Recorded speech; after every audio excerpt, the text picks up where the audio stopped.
We sit here as judges, we sit here as court assistants, we sit here as advocates representing various parties.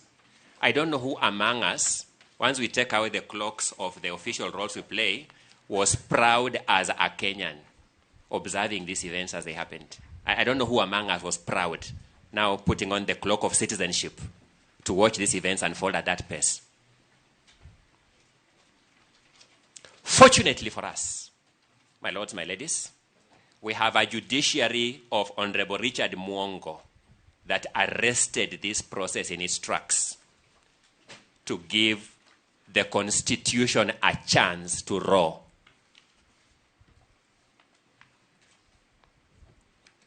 In the far corners of Kerogoya.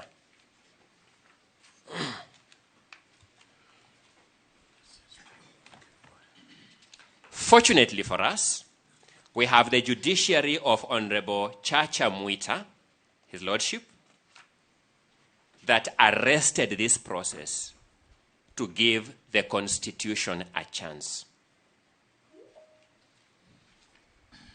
Today, you sit and I stand before the judiciary of Honorable Ike Ogola, Honorable Esim Rima, and Honorable Dr. Frida Mugambi, that has been invited by the respondents to undo that chance that the Honorable Mwita and the Honorable Mwongo gave the Constitution.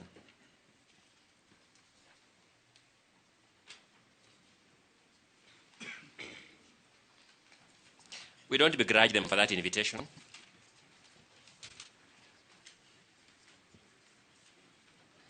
Because under Article 48, they are entitled to come here and make that invitation.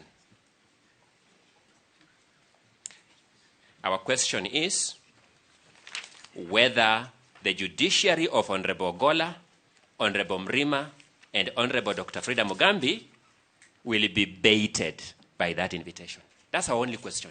Throughout these proceedings, we shall be looking at you in the eye